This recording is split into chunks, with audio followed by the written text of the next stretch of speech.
प्रधानमंत्री नरेंद्र मोदी का जापान का 2 दिवसीय आधिकारिक दौरा अब अपने अंतिम चरण में है। इस दौरान उन्होंने भारत जापान इकोनॉमिक फोरम में हिस्सा लिया और दोनों देशों के बीच व्यापार और आर्थिक साझेदारी को और मजबूत करने का आह्वान किया।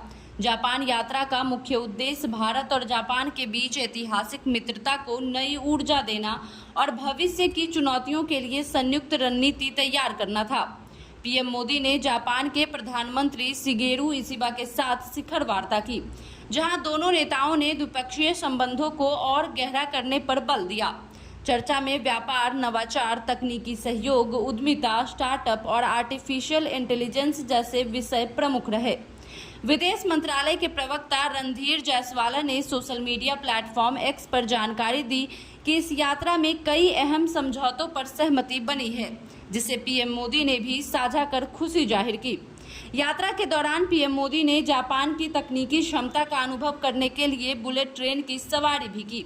उन्होंने जापान के प्रधानमंत्री शिगेरू इशिबा के साथ बुलेट ट्रेन से सेंडई की ओर यात्रा की और इसकी तस्वीरें सोशल मीडिया पर साझा की। जापान के प्रधानमंत्री ने भी पीएम मोदी के साथ इस सफर को यादगार बताते हुए लिखा कि प्रधानमंत्री मोदी के साथ उनकी लगातार मुलाकातें जारी हैं और यह रिश्तों को और प्रगाढ़ बनाने का प्रतीक है। पीएम मोदी ने जापान के 16 प्रांतों के राज्यपालों से भी मुलाकात की। इस मुलाकात में राज्य प्रांत सहयोग की नई पहल शुरू करने पर सहमति बनी है। उन्होंने कहा कि यह पहल भारत जापान मैत्री को नई ऊंचाई पर ले जाएगी। व्यापार, नवाचार, उद्यमिता, स्टार्टअप तकनीक और कृत्रिम बुद्धिमत्ता यानी आर्टिफिशियल इंटेलिजेंस जैसे क्षेत्रों में दोनों देशों के बीच सहयोग की अपार संभावनाएं मौजूद हैं।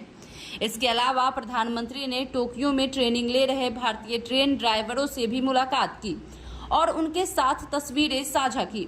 उन्होंने अपने प्रयासों की सराहना करते हुए कहा कि जापान में सीखने का उनका अनुभव भारत के लिए अमूल्य योगदान साबित होगा।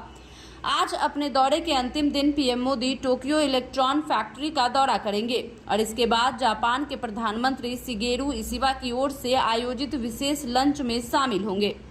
इसके तुरंत बाद प्रधानमंत्री नरेंद्र मोदी जापान से चीन के तियानजिन शहर के लिए रवाना होंगे।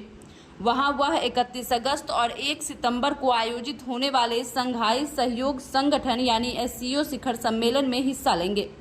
इस सम्मेलन में कई अहम अंतर्राष्ट्रीय मुद्दों पर चर्चा होगी और पीएम मोदी की मौजूदगी भारत की भूमिका को और मजबूत बनाने वाली है।